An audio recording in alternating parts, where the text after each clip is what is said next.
Picture this. It's 1879. You walk into a saloon in Dayton, Ohio. The place is packed, drinks are flowing, and the owner, a guy named James Riddy, is standing in the corner looking just absolutely miserable. Right, he's not even looking at his customers. Exactly. He is staring dead at his own bartenders. Because every time a customer pays for a drink, the bartender drops the coins into this open wooden drawer. And Riddy knows, with absolute certainty, that his own staff is pocketing a huge percentage of his profits. He is just being robbed blind by the people he hired. Yeah, and he has zero way to track it. So out of pure, unadulterated paranoia, he invents a machine.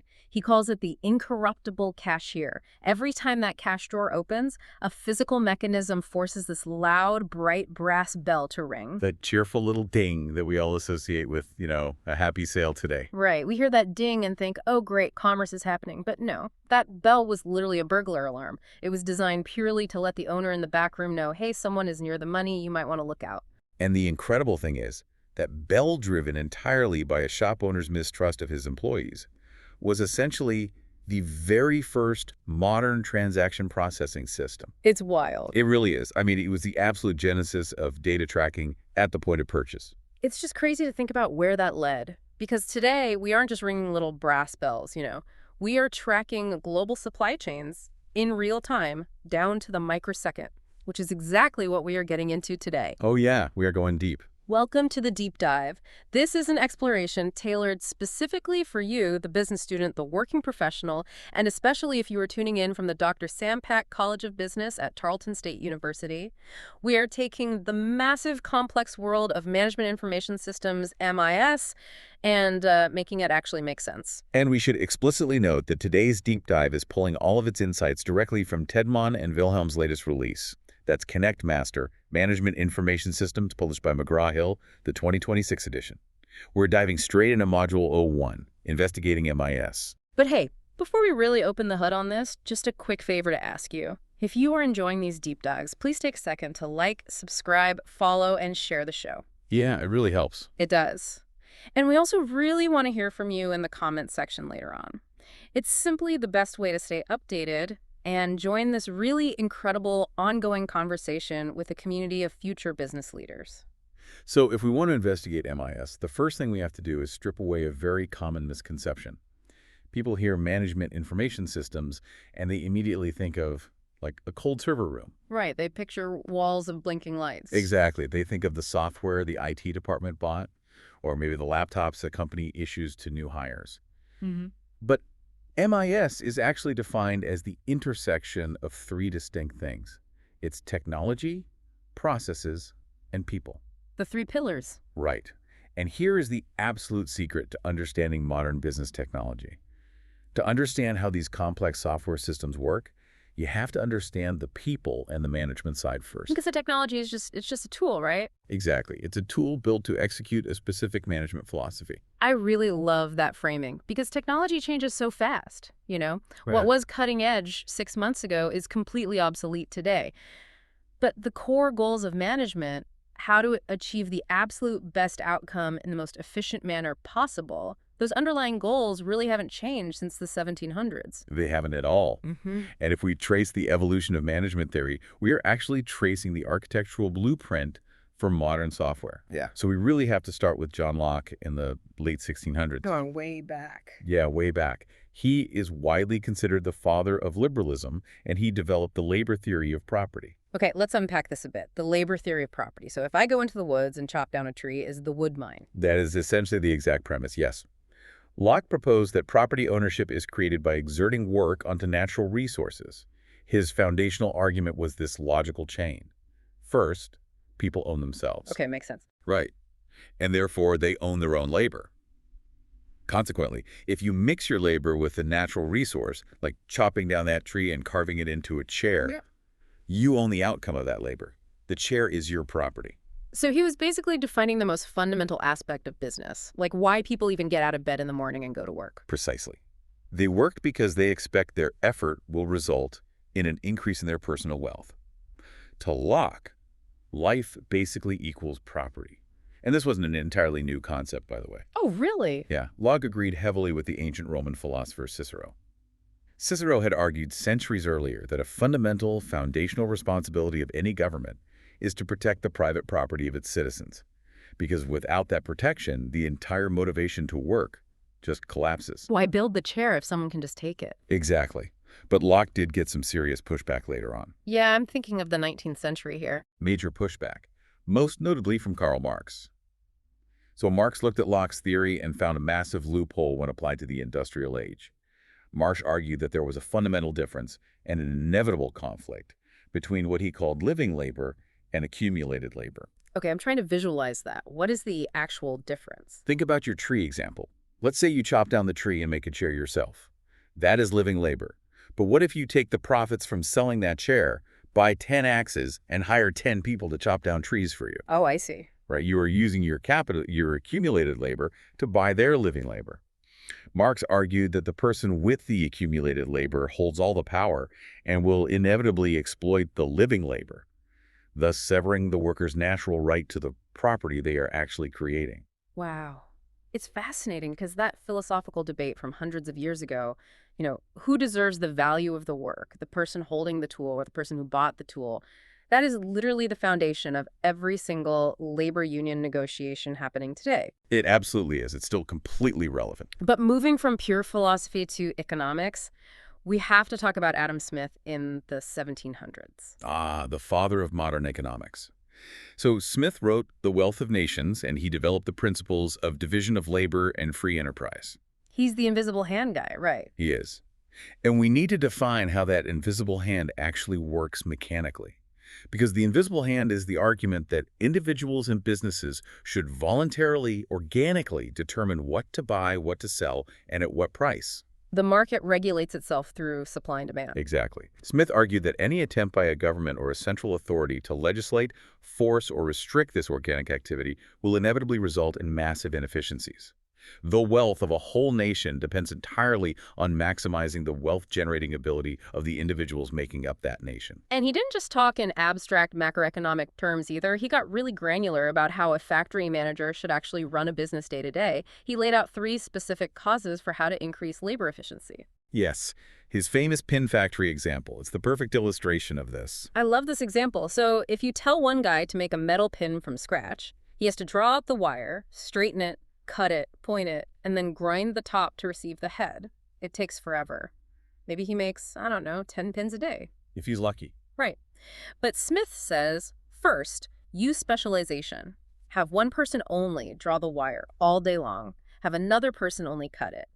They become incredibly dexterous and fast at that one simple repeated task. And then the second cause is spacing. You decrease the physical space between the wire drawer and the wire cutter. You don't put them in separate buildings, you put them right next to each other, so absolutely zero time is wasted transporting the materials. And the third cause is the invention of machines. You implement tools that multiply the effectiveness of that individual worker. If the wire cutter has a specialized guillotine instead of just a pair of hand snips, his output just skyrockets. Specialization, spacing, and machines, which perfectly tees up the late 19th and early 20th centuries.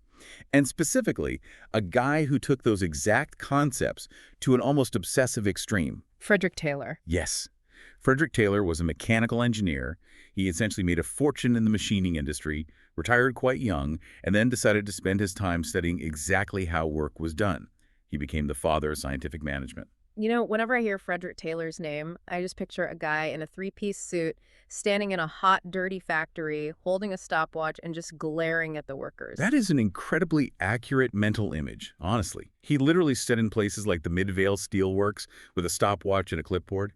He was timing exactly how long it took a worker to lift a shovel of coal, take 2 steps, and throw it into a furnace. That sounds intense. It was. He documented all of this in his book, The Principles of Scientific Management. But did the workers hate this? I would absolutely despise having someone time my bathroom breaks or like how long it takes me to type an email.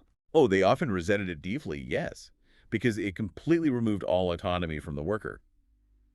But Taylor's core proposition was that the purpose of management is to make every business as prosperous as possible, which in turn, he argued, would make every employee as prosperous as possible through higher wages. Okay, so he thought he was helping them. He did, and he built his entire philosophy on 4 pillars. Let's walk through those mechanically. Like, how did he actually implement this? Well, the first pillar is that every single work element should be scientifically studied for improvement. This is the stopwatch part. Yeah. You don't just guess how long a task takes. You measure the time and motion of 100 workers, find the absolute fastest one, and make that the standard. Wow, okay. And the second? Second pillar is that workers shouldn't just be hired randomly off the street. They must be scientifically recruited, selected, and trained for best practices. So you find the guy with the exact right physical build for lifting heavy steel, and you put him in that specific job.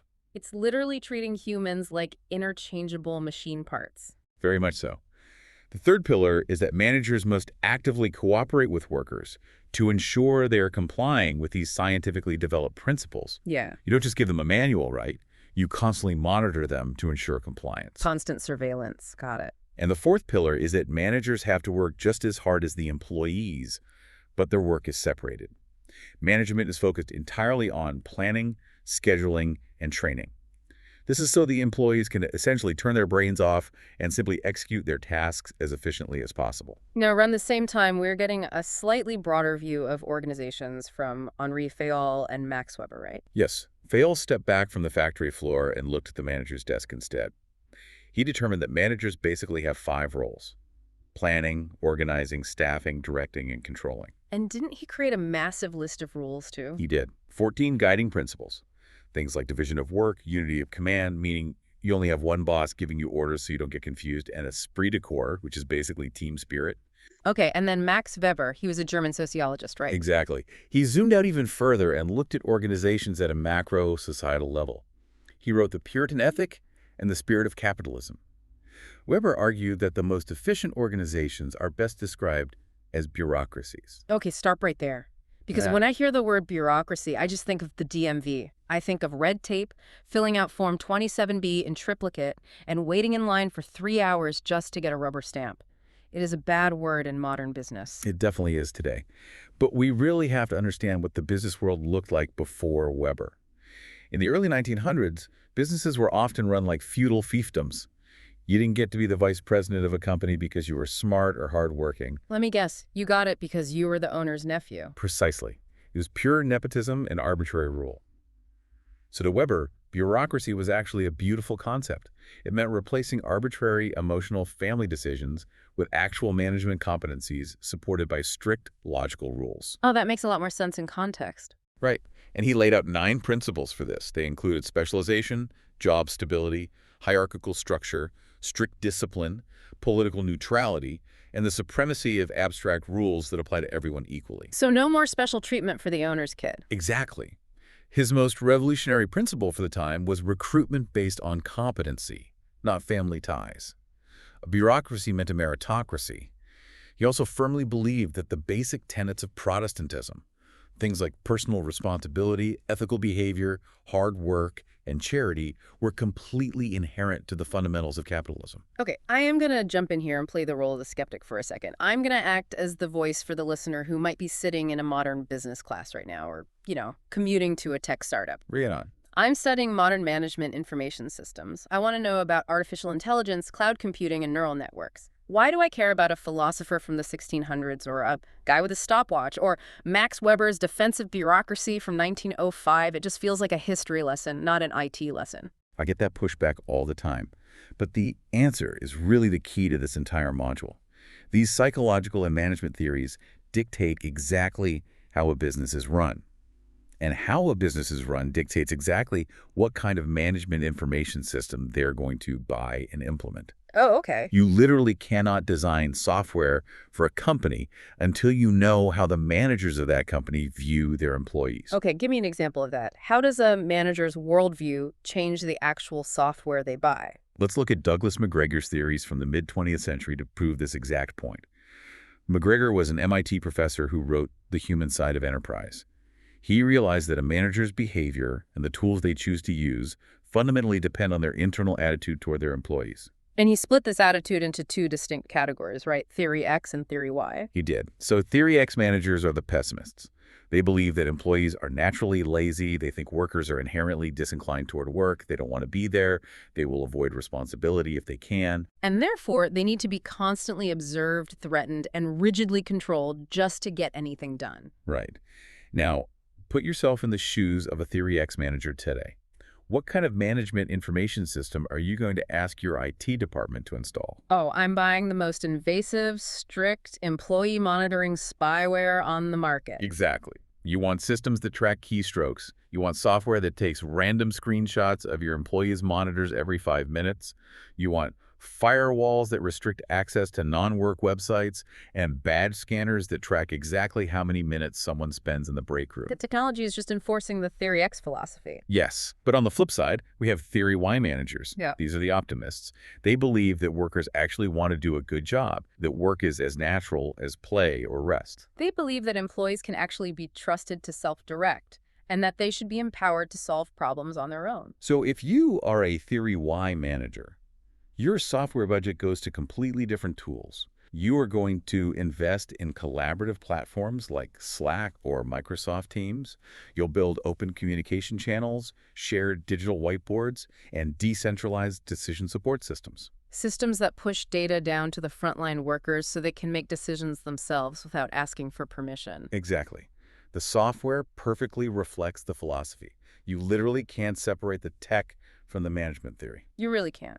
Which is why we also have to highlight theorists who focused heavily on the human, emotional element of the workplace, like Mary Parker Follett. She was an incredible figure, an American social worker who became a pioneering management theorist. She looked at these rigid bureaucracies and said, wait, true power doesn't come from a job title. She emphasized that competence and expertise were the sources of true power. And she introduced the idea that workplace conflict shouldn't be solved by top-down compromise, where nobody gets what they want, but by communication and integration of different ideas to find a completely new solution. And we absolutely have to talk about Elton Mayo. He's the guy behind the Hawthorne studies, which I think is just one of the most fascinating psychological experiments in business history. Walk us through how the Hawthorne studies actually worked, because it completely shattered Frederick Taylor's stopwatch mentality. Right. Okay, so it's the 1920s. Elton Mayo goes to the Western Electric Hawthorne Works, which was this massive factory in Chicago. He wants to figure out how the physical environment affects worker productivity. It's a very Taylor-esque idea, right? Extremely. So he takes a group of workers who are assembling telephone relays and isolates them in a test room. Then he starts changing the physical conditions. First, he turns the lighting up, it gets really bright, and productivity goes up. Which makes sense. Better lighting, fewer mistakes, faster work. Exactly. But then, test the variable, he turns the lights down, it gets dimmer, but productivity goes up again. Wait, really? Yeah. So he tries changing their break times. Productivity goes up, he gives them shorter breaks. Productivity still goes up. No matter what physical variable he changed, the workers produced more relays. So the physical environment wasn't the driver at all. What was the actual mechanism increasing their output? It was the psychological realization of being seen. Mayo realized that because these workers had been separated out, because researchers were asking their opinions and paying attention to them, they felt like they were part of something important. They felt valued. That completely flips the script on Taylor. It does. He basically proved that the classical, rigid, machine-like theories of Taylor and Weber didn't pay nearly enough attention to human motivation. Mayo found that employees absolutely need to feel they are of significant economic and social value to the company. If they don't feel appreciated, they become physically more fatigued and measurably less productive, regardless of how efficient the physical process is. It was a monumental shift in understanding the workplace. And finally, rounding out these foundational theorists, we have Peter Drucker, often called the guru of management. Yes. Writing in the mid to late 20th century, his core belief was that a corporation's primary responsibility is actually to serve its customers, and that profit is just an essential condition for sustainability, not the end goal itself. I really love his approach to organizational efficiency. He had a great catchphrase, do what you do best and outsource the rest. Meaning, decentralize your operations. Right. If you are a company that makes incredible running shoes, your comparative advantage is designing and marketing shoes. You probably aren't the best in the world at running a payroll department or managing a server farm or maintaining a fleet of delivery trucks. So don't do those things. Outsource them to companies whose core business is payroll or logistics and focus all your energy on the shoes. Which brings us to a massive historical pivot point. We've just spent all this time outlining what management wants to achieve. They want efficiency, they want clear communication, they want empowered workers, they want decentralized operations. But for a very long time, the physical tools to achieve these goals at a massive scale just didn't exist. Exactly. You can have all the theory why collaborative ideals in the world. You can want to decentralize your operations like Drucker suggested. But if your only method of communication is typing up carbon copy paper memos, putting them in manila envelopes, and waiting for a mail cart to deliver them to different filing cabinets across the building, you are going to hit a ceiling on your efficiency very, very quickly. The management theories had simply outpaced the technology. Which brings us to the hardware backbone that actually made these complex management strategies possible. The progression of computer systems in business is essentially a story of decentralization and democratization. And it starts with the mainframes. When I think of mainframes, I think of those old 1960s NASA movies or early James Bond films. Giant room-sized machines, walls of blinking lights, spinning magnetic tape drives, all housed in freezing cold, hyper-air-conditioned rooms. That's exactly what they were. They were massive and incredibly expensive, costing millions of dollars. But they were known for three critical things: reliability, availability, and serviceability. Their role in the history of MIS cannot be overemphasized. What were they actually doing back then? They were originally developed to handle early transaction processing systems and massive database operations. We're talking about managing nationwide inventory control for massive retailers, handling airline reservation services, and running daily bank records. But because of their sheer cost and size, the computing power was completely centralized. Only massive corporations or the federal government could afford them. The average middle manager on the fifth floor couldn't just walk up to the mainframe and ask it a question. Right, they had to submit a physical punch card to a specialized technician and wait 3 days for the answer to be printed out on green bar paper. So the real shift for the average business professional, the democratization of computing, came with the invention of personal computers, the PCs, in the late 70s and 80s.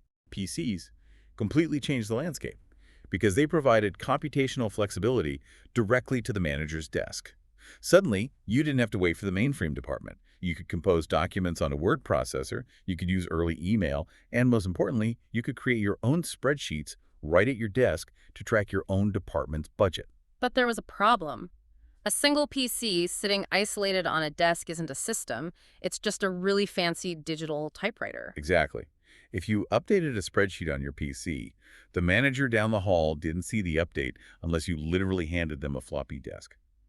The massive breakthrough was networking these individual PCs together into client-server networks and local area networks, or LANs. Let's break down the mechanics of a client-server network, because this is fundamental to how almost every mid-sized business operates today. Think of it like a high-end restaurant. The client is the waiter who comes to your table. The waiter takes your order, interacts with you, and brings you your food. That is your personal computer sitting on your desk. The server is the kitchen. Ah, I like this. It's a dedicated, much more powerful computer hidden away in a back room. The kitchen stores all the ingredients, cooks the meals, handles the heavy lifting, and coordinates everything. The waiter just requests the information from the server, and the server sends it back. This was revolutionary. It allowed employees to share resources efficiently. You didn't need a printer on every single desk. 20 clients could just send their documents to one central print server. And more importantly, the client-server model provided security and authentication. The server acts as a bouncer. When you log in at your client PC, the server checks your credentials. It ensures that the marketing intern can't accidentally access the CEO's payroll files. But just like building a massive commercial kitchen, setting up a server room requires a massive capital expense. You have to buy the heavy-duty server racks, install specialized cooling systems, buy the software licenses, and pay a dedicated IT staff to maintain it, run backups, and fix it when it crashes. Which is exactly why the next step in hardware evolution, cloud computing, is the absolute game changer we are living through right now. Cloud computing simply means accessing computer resources, storage, and software through the internet, rather than hosting it on your own local servers. The business value here is astronomical. Most large companies today use over 100 terabytes of stored data. Cloud computing allows them, and critically much smaller users, to access virtual applications and massive database software entirely through the internet. They rent space on servers owned by Amazon, Microsoft, or Google, completely avoiding the capital expense of setting up their own client-server networks. I always like to visualize cloud computing like deciding where to live. Let's say you want a world-class gym, a rooftop swimming pool, a private movie theater, and 247 armed security. Option A is the old client-server model. You buy a huge plot of land, you hire an architect, you pour millions of dollars of concrete, you build the gym, you install the pool, and you hire the security guards yourself. It costs a fortune up front, it takes 2 years to build, and if the pool heater breaks in the middle of winter, you have to pay to fix it. That's a massive barrier to entry. Only a very wealthy company can afford option A. Exactly. Option B is cloud computing. You simply sign a lease at a luxury high-rise apartment building that already has all those amenities built in. You pay a predictable monthly subscription fee. You get instant access to the top-tier gym and the pool on day one. And if the treadmill breaks, the building manager fixes it, not you. You are sharing the underlying infrastructure with hundreds of other tenants, but your specific apartment is locked and secure. That is a perfect analogy. Cloud computing shifts technology from a massive capital expense, buying the building, to a manageable operating expense, paying the monthly rent. It drastically lowers the barrier to entry, so even a 3-person startup operating out of a garage can access the exact same computing power, AI tools, and data storage as a Fortune 500 company. And with this hardware evolution firmly in mind, from the centralized mainframes to the network PCs, up to the infinite power of the cloud, we can finally look at how all this technology revolutionized the most fundamental, essential activity of any business in the world, making a sale. Which brings us right back to our paranoid saloon owner from the 1800s. The requirement to process transactions accurately and prevent theft is actually what drove the development of the earliest MIS technology. The lifeblood of revenue. We are talking about transaction processing systems, or TPS. And at the retail level, a TPS is your point of sale, or POS, system. The evolution here from that mechanical bell to the cloud is fascinating. We went from standalone mechanical registers to early electronic POS systems connected directly to mainframes in the 1970s. How did that work? These commercially available mainframes allowed large retailers, like massive department stores, to transition away from isolated cash registers. Suddenly, a single mainframe in the basement could control up to 128 different POS stations scattered across the store. That gave managers centralized control and real-time information for the first time. If a shirt sold on the 3rd floor, the manager in the basement knew about it instantly. But my absolute favorite example from the source material regarding POS evolution has to be the McDonald's micronetwork. Oh, it was a massive breakthrough in the fast food industry. IBM saw the market potential for smaller businesses that couldn't afford a giant mainframe, so they developed smaller microcomputers capable of operating up to 8 POS stations. And the first major commercial use of these micronetworks was in McDonald's restaurants. Let's break down mechanically why this was so revolutionary. Before this IBM system, imagine you are a 16-year-old kid working your first job at McDonald's. A customer orders a burger, fries, and a shake. You have to look up at a menu board, find the price of each item, write it down or keep in your head, physically do the addition, calculate the local sales tax, type the final numbers into a mechanical register, take the cash, calculate the change in your head, and hand it back. It's slow, and it is highly prone to human error, especially during a lunch rush. Exactly. But with the IBM system, the interface changed entirely. The employee didn't look at numbers, they looked at a keyboard with hard-coded buttons. They simply pushed a button that said, large fries. That was it. The microcomputer automatically referenced the price, added the exact correct sales tax, calculated the total, and printed an itemized receipt. It seems incredibly basic to us now, we expect that everywhere, but at the time, it completely slashed customer wait times. It drastically reduced the amount of time required to train a new employee, and it nearly eliminated mathematical human error at the counter. But the real revolution in POS technology, the one that completely democratized commerce for the modern era, is the mobile POS. And we have to talk about Square. Square, Inc. entered the market in 2010 and fundamentally disrupted how small businesses take money. They began by selling those iconic, tiny, white, square-shaped credit and debit card readers that could plug directly into the headphone jack of a smartphone or a tablet. And we really have to explain why that was necessary. Because before Square, if you were a guy selling handmade leather belts at a weekend farmer's market or running a food truck, you couldn't take credit cards. It was nearly impossible. Right. To take credit cards, you had to apply for a merchant account with a bank, which required a credit check and a ton of paperwork. Then you had to lease a clunky credit card terminal for $50 a month, pay a monthly gateway fee, and pay a complex percentage on every swipe that varied depending on what kind of card the customer used. It was too expensive and too complicated for micro businesses. Square's business model bypassed all of that. They essentially acted as the master merchant account for everyone. They offered the hardware for free, just plug it into your iPhone, and they charged a flat, totally transparent fee of 2.75% for each transaction. That was it. No monthly fees, no setup costs, no hardware leases. Suddenly, anyone with a smartphone was a walking cash register. It empowered a whole new class of entrepreneurs, forcing legacy competitors like Payment Depot and Lightspeed Retail to completely adapt their pricing models just to survive. And modern POS systems, whether it's a mobile Square reader at a food truck or a massive self-checkout bay at a grocery store, do so much more than just take money. They're incredibly complex hubs of hardware integration. Walk us through what a modern TOS is actually doing when I buy something. Sure. Let's say you're at a modern supermarket. The POS system has to integrate seamlessly with a vast array of physical hardware simultaneously.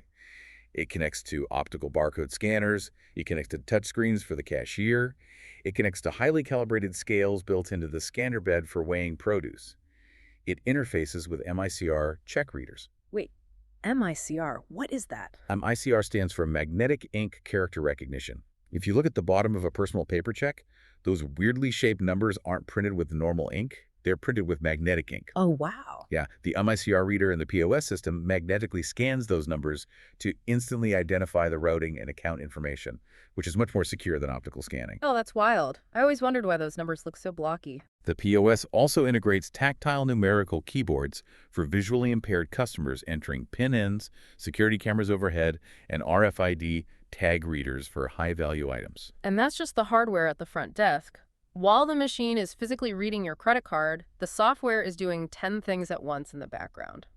It is instantly pinging a cloud-based inventory system to subtract one box of cereal from the store's digital stock. It is checking the central database to see if there's a nationwide discount on that cereal and applying it. It is communicating with vendor software to automatically flag that cereal for reordering on next Tuesday's delivery truck. And if you swiped a loyalty card, it is updating the company's customer relationship management CRM system with your specific purchase history so they can email you a coupon for milk tomorrow. Which brings up a really critical question for anyone studying MIS. The POS system captures all this incredible granular data right at the front line. Every item, every swipe, every timestamp. But where does all that data actually go once it leaves the cash register? It feeds directly into what I like to call the alphabet soup of specialized MIS software. There are specific software frameworks tailored for literally every single department in a modern organization. And I want to break down the specific systems detailed in the module. Sounds good. Let's go through them. For each one, let's define what the acronym means plainly, and let's explore a concrete scenario of how it actually works mechanically so we understand why it matters to a business professional. Let's start with the people. Employee scheduling software. We talked about Frederick Taylor's time and motion studies earlier. Well, the first mechanized scheduling tool to enforce those studies was the physical punch card clock in the early 20th century. You literally punched a hole in a piece of paper to prove you arrived at 8 a.m. But today, employee scheduling software eliminates all the tedious manual administrative duties of figuring out who is working when. Exactly. And it is absolutely crucial in professions that deal with a massive number of compounding variables. Think about scheduling air crews for a commercial airline. Oh, that sounds like a logistical nightmare. It is. A human manager can't do it efficiently. The software has to balance FAA regulations regarding mandatory pilot rest periods, the specific aircraft certifications of each flight attendant, seniority bidding for routes, vacation requests, and sudden sick calls, all across multiple time zones. The scheduling software mathematically optimizes all those variables to ensure every flight is legally and efficiently staffed without the manager having to do the calculus. Exactly. Next up in the alphabet soup, DSS, or Decision Support Systems. Decision support systems assist middle managers with organizational processes, specifically when a large number of inputs are changing rapidly and unpredictably. They provide real-time, data-driven guidance. The key word there is guidance. The textbook makes a really important distinction here. The software calculates the probabilities and provides the data, but the final decision is always made by the human manager. The machine doesn't execute the action, it supports the human. A fantastic example from the source material is United Airlines. They use a highly sophisticated DSS to help human managers assign incoming aircraft to available terminal gates at O'Hare Airport in Chicago in real time. Let's run a scenario on that. Let's say a massive thunderstorm hits the Midwest. Flights are delayed, planes are circling, and suddenly 3 planes land at once and need gates. A human manager looking at a whiteboard would panic. They'd be completely overwhelmed. Right. But the DSS instantly processes a million changing inputs. It looks at the real-time radar. It checks which gates can physically accommodate a Boeing 777 versus a smaller regional jet. It checks the passenger manifest to see which incoming flight has the highest number of passengers trying to make tight connecting flights, and it prioritizes assigning that specific plane to a gate closest to their next departure. The DSS presents the optimal plan on a screen, and the human manager reviews it and clicks Approve. Moving on, we have SCMS, Supply Chain Management Systems. Supply chain management generally consists of 4 core sequential components. What are those? First is planning. Second is sourcing, which involves coordinating with your partners and raw material suppliers. Third is manufacturing and assembly. And fourth is logistics, which covers the final delivery to the customer and processing any returns.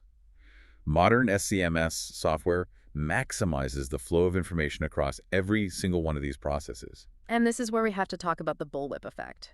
I find this concept terrifying if you are a manager. It is a massive risk. Walk us through how the bullwhip effect happens. Okay, let's say you manage a small regional chain of coffee shops and a freak snowstorm is forecasted. You look at your inventory and think, people are going to want hot chocolate. I usually sell 100 cups. I better order enough for 110. Made a tiny 10% forecasting adjustment. You call your distributor and order more cocoa powder. Makes sense so far. But then the distributor sees your order and orders from 5 other cafes and thinks, wow, demand for cocoa is spiking. To be safe, I better order 20% more from the factory. The factory gets the inflated orders from distributors across the state, panics, and tells the raw material supplier in South America, we need 40% more cacao beans immediately. And suddenly, a tiny 10-cup overestimation at a single cafe has amplified into massive, unnecessary hoarding of raw materials at the source. A tiny flick of the wrist at the handle of the whip creates a massive, destructive, chaotic crack at the end of the line. Right. And when the snowstorm misses, the cafe doesn't sell the hot chocolate, the distributor is stuck with a warehouse full of expiring cocoa powder, and the factory loses millions. This is exactly what SCMS software prevents. It stops the bullwhip effect by creating total, transparent supply chain visibility. If everyone is on an integrated SCMS, the factory doesn't wait for the distributor to place an order. They can see it coming. Exactly. The factory can literally see the real-time POS data from your coffee shop. Yeah. They know exactly how many cups you sold today. Furthermore, by using RFID radio frequency identification tagging on the pallets, managers can track the exact physical movement of materials through every step of the logistics process on a digital map. There's no guessing, there's no panicking, so there's no overcompensating. That visibility is incredible. Okay. Next acronym. HRIS, Human Resource Information Systems. These systems track forecasting, recruiting, hiring, employee evaluations, scheduling, and compensation. They originally started on those giant mainframes in the 70s strictly to handle basic payroll calculation. But today, most businesses use incredibly robust cloud-based HR solutions. What's really fascinating here is how modern HRIS incorporates human psychology, specifically through gamified analytics. Right. They use video game mechanics like digital badging, progress bars, and microbonuses to actively motivate employee behavior, encourage continuous training, and increase retention. Gamifying the workplace. It sounds silly, but if you put a progress bar on a boring corporate compliance training video and tell an employee they will unlock a Gold Star security badge on their internal profile if they finish it by Friday, they will absolutely do it. It taps into that basic human desire for visible achievement. It works remarkably well. Yeah. Okay, moving to the marketing department. MKIS, Marketing Information Systems. MKIS integrates processes like gathering external marketing data, storing it, analyzing it, and distributing it to the right decision makers. This includes environmental scanning, tracking online customer feedback, monitoring broader industry trends, and even digitally scraping and watching competitors' ad campaigns. And why does a marketing manager actually care about this software? Because MKIS data solves the oldest problem in advertising. knowing what actually works. The ROI. Yes. It allows you to run precise cost-benefit analyses and figure out the exact return on investment, or ROI, for a specific campaign. If you spend $10,000 on an Instagram ad, the MKIS tracks exactly how many people clicked it, how many put an item in their cart, and how many actually checked out, turning a vague ad spend into a measurable, granular dollar value. Major players in this software space include platforms like Marketo, HubSpot, and SailThrough. And we definitely can't forget LMS, learning management systems. If you're listening to this deep dive for a college class, you interact with an LMS literally every single day. You do. They manage the entire academic process, delivering digital assignments, tracking grades, running plagiarism checks, reporting attendance, and hosting discussion boards. In U.S. higher education, platforms like Blackboard and Canvas are the absolute titans here, each holding about a 30% market share. So that covers the students, the HR team, and the supply chain. What about the C-suite? The CEO and the vice presidents, they use ESS, Executive Support Systems, which is sometimes called Executive Information Systems, or EIS. An executive's most precious resource is time. They don't have the time or, frankly, sometimes the specific database coding expertise to write complex SQL queries to extract data from a server. They need answers instantly. Exactly. ESS is designed specifically to extract massive amounts of enterprise-wide data and transform it into highly visual, highly digestible executive-level reports. It translates raw spreadsheets into digital dashboards filled with easy-to-read graphs, pie charts, and trend lines. But the crucial mechanic of an ESS is that it's not just a static picture. It gives the executive drill-down capabilities. Let's run a scenario. The CEO of a national shoe brand opens her ESS dashboard on Monday morning. She sees a giant bar chart showing that overall sales are down 4%.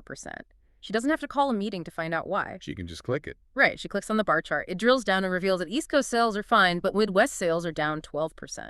She clicks on the Midwest. It drills down again, showing that the drop is entirely localized to winter boots in the state of Ohio. And then she clicks on Ohio. Exactly. She clicks on Ohio and finds out that one specific distributor missed a delivery.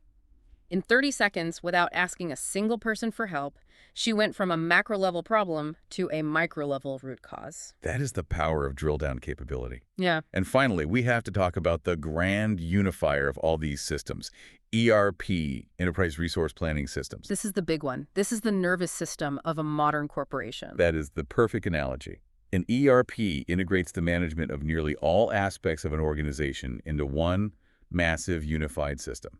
It combines finance, accounting, HR, the supply chain, the CRM, sales, and marketing. Before ERPs, these departments operated in silos. The HR software couldn't talk to the warehouse software. Right. An ERP tears down the silos. Everything talks to everything else instantly. But let's flesh out that nervous system analogy. If you accidentally touch a hot stove, your finger doesn't have to send a memo to your brain, and your brain doesn't have to hold a meeting with your vocal cords to tell you to yell ouch. It happens instantaneously because it's one connected system. Right. In a business with an ERP, when a cashier swipes a customer's credit card to buy a customized bicycle, that single action touching the stove instantly triggers a cascade of automated events. It tells the inventory system to deduct one bike. It tells the purchasing system to order more rubber for the tires. It tells the accounting system to log the revenue. And it tells the HR system to calculate the salesperson's commission for the week. No human middleman had to retype data from one system into another. The efficiency is staggering. However, the module notes that the rapid adoption of these massive ERP systems has actually caused information technology costs to become the single largest category of expenses for U.S. businesses. They are not cheap. No, implementing an ERP is a massive multi-million-dollar investment that can take years to roll out.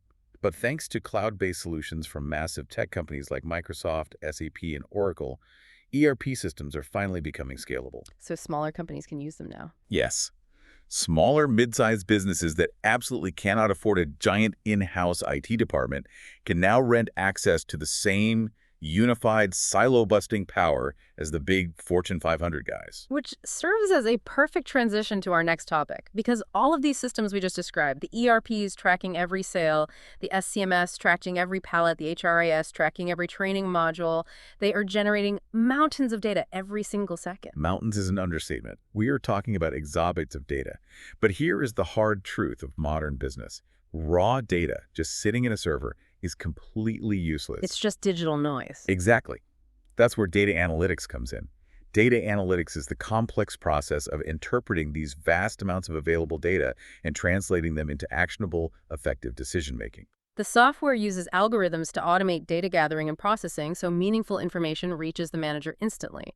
It helps organizations constantly improve performance by identifying invisible workflow bottlenecks and logistical inefficiencies that a human eye could never spot. And the absolute rocket fuel being poured into data analytics right now is artificial intelligence.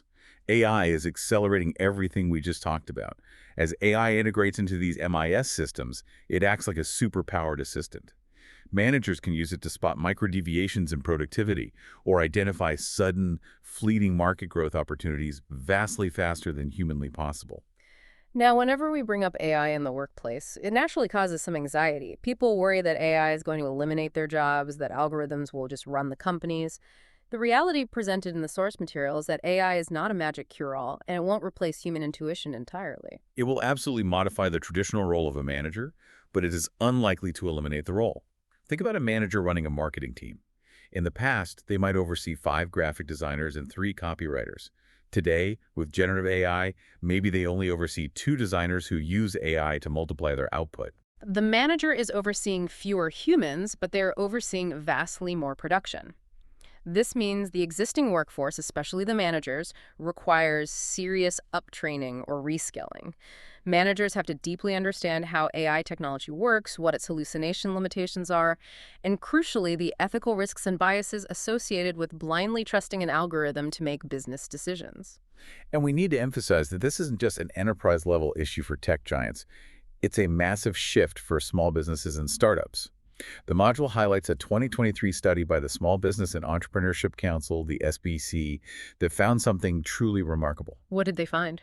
Among small businesses with annual revenues between $500,000 and $1,000, which are basically mom-and-pop shops or tiny startups, approximately 85% were already actively using AI tools in their daily operations. 85%. That is a staggering adoption rate for small businesses. They are using it heavily to generate complex financial plans and reports that used to require hiring an expensive consultant. And because small businesses obviously can't afford to hire dedicated in-house AI coding experts, a whole new lucrative market of software startups has emerged simply to provide AI solutions to small businesses. Oh, let who? The text highlights a few great examples. UpMetrics is a platform that uses AI to help founders quickly craft professional business plans. Jasper AI is used to automatically generate marketing copy, blog posts, and social media captions. And Otter AI is heavily used for joining video calls, documenting, and automatically transcribing and summarizing meetings in real time. It allows a 3-person company to operate with the administrative output of a 50-person company. But as we hurtle toward this hyper-efficient, AI-driven, always-connected future, we have to pause and look at the human cost. Which brings us to the final major theme of the module, the human impact and work-life balance. Right. MIS has fundamentally altered not just how we do our jobs, but where we physically do them. We have to discuss telecommuting and Flextime. Let's define them clearly. Telecommuting is simply working from home or a remote location instead of physically traveling to a central office. Flextime is a policy allowing employees to control their own schedules, setting flexible start and stop times as long as the work gets done. The pros of these policies are obvious and heavily documented.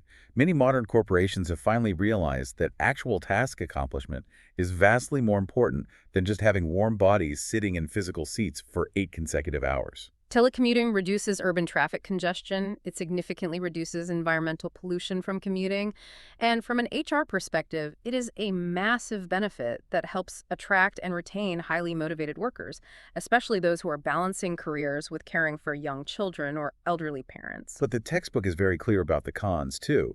It's not a remote work utopia. Telecommuting demands massive personal discipline because homes are full of distractions. You're trying to write a quarterly report while the dog is barking and the laundry is beeping. But beyond distraction, there is a systemic organizational risk, the loss of work equity. Work equity is a crucial concept. It refers to fairness regarding visibility and face time with superiors. Right. Let's say you and I are up for the same promotion. I work fully remote, but I hit all my metrics perfectly. You work in the physical office. We have the exact same output. But because you are in the office, you casually chat with the vice president by the coffee machine every Tuesday. I make her laugh before the staff meeting starts. Exactly. When promotion time comes, Human nature dictates she is probably going to pick the person she physically sees and feels a connection with. That loss of work equity is a massive danger for remote workers. And then there's the danger of the boundaries completely dissolving. Because MIS and cloud computing allow us to connect from literally anywhere on Earth, a vacation today often just turns into, as the text brilliantly puts it, working from a prettier site. Sitting on a beach in Mexico with a laptop frantically answering emails isn't a vacation, it's just remote work with a better view. Which completely destroys work-life balance. Because all the business information is in the cloud and the cloud is accessible on the phone in our pocket, getting physically away from the office doesn't matter anymore. Employees stay plugged in 20/47. They answer emails at 11:00 p.m. because they want to appear hyper-responsive to coworkers or they are terrified of falling behind. There are severe documented health risks to this level of overcommitment and constant cognitive load. The module offers specific, actionable strategies for managers and employees to maintain balance. First, manage your correspondence proactively. Set a strict cadence for checking emails and Slack messages maybe once an hour. Do not just react to every single push notification the second it chimes. Second, schedule actual screen breaks. Staring at a monitor for 10 hours degrades focus. Third, set manageable daily goals so you're actively working a deliberate plan rather than spending your entire day just reacting to incoming emergencies. And fourth, guard your sleep. The text emphasizes that sleep is absolutely crucial for brain development, cognitive function, and memory formation. If you are checking analytics dashboards in bed at midnight, you are destroying your ability to make good decisions the next morning. Now, technology does offer some environmental and well-being solutions, specifically through green computing initiatives like video conferencing. Platforms like Zoom, FaceTime, and WebEx. They allow for direct eye contact and vital nonverbal communication, which is vastly superior to a standard phone call, and they save all the massive financial costs and carbon emissions associated with flying executives across the country for a one-hour meeting. And speaking of sustainability and challenging old work models, the module highlights a fascinating recent study conducted by Microsoft in Japan. They wanted to test extreme flex time, so they shifted their entire workforce to a 4-day work week. They forced everyone to take Fridays off. I would love to see the results of that. The results were staggering. To get all the work done in 4 days, they had to ruthlessly cut down on unnecessary meetings and streamline communications. The result? It vastly improved overall employee morale, it measurably increased physical productivity by nearly 40%, and it significantly decreased the company's electricity and paper consumption because the massive office buildings were largely shut down for a 3-day weekend. That is the absolute dream scenario of how technology and progressive management can work together. But we have to look at the darker side of remote work technology. Because not every manager is a theory Y manager who trusts their employees to work a 4-day week. We have to talk about employee monitoring technology. Yes. This is a very controversial sector of MIS. This is software that allows a network administrator or a manager to view and record all computer activity on company-owned machines from a central location. Market leaders in the software space include platforms like Kickadler, Microsoft's internal tools, and ActiveTrack. The stated purpose is to collect performance data by tracking and digitizing computer use. But let's be real about what this actually does. This software can take real-time, time-lapsed, or intermittent photographic screenshots of an employee's monitor while they work. It tracks exactly how many minutes they spend in an Excel window versus a web browser. I have to push back here because as a modern worker, this feels incredibly invasive. Doesn't constant monitoring via screenshots automatically create a toxic, paranoid environment? It is an incredibly thin ethical tightrope. From a purely administrative standpoint, the advantage is that the IT department can physically monitor exactly what is occurring on every piece of expensive company equipment, which can be absolutely vital for cybersecurity, preventing data theft, and ensuring regulatory compliance. If someone is downloading proprietary client lists to a personal hard drive, the monitoring software catches it. I understand the security aspect, but using it to measure productivity. The textbook explicitly notes your exact concern. It states that employee monitoring technology has the major disadvantage of being very easily abused by management. If it is used to micromanage, if a boss calls you to complain that you were inactive for 7 minutes, it absolutely creates a hostile Theory X environment. It shatters trust. If managers choose to implement these tools, they have to do it with incredible transparency, clear boundaries, and immense care for the human beings operating the machines. So, To pull all these threads together and wrap up this massive exploration, the overarching theme of this module is that MIS is going to keep evolving at a breakneck pace. The technology will never stop. 5G mobility is radically expanding what we can process on mobile devices on the road. Web services like ZipRecruiter and Indeed are already replacing traditional manual HR department duties. Apps like Square are expanding far beyond basic point of sale to handle complex payroll, health benefits, and tax filing for small businesses. Businesses are increasingly using integrated cloud web services to replace entire legacy IT and accounting departments, freeing up human managers to focus entirely on strategy, production, and creativity. The technology is doing exactly what Adam Smith's machines were supposed to do in the pin factory, multiplying human effectiveness. But the ultimate takeaway from this entire module is this.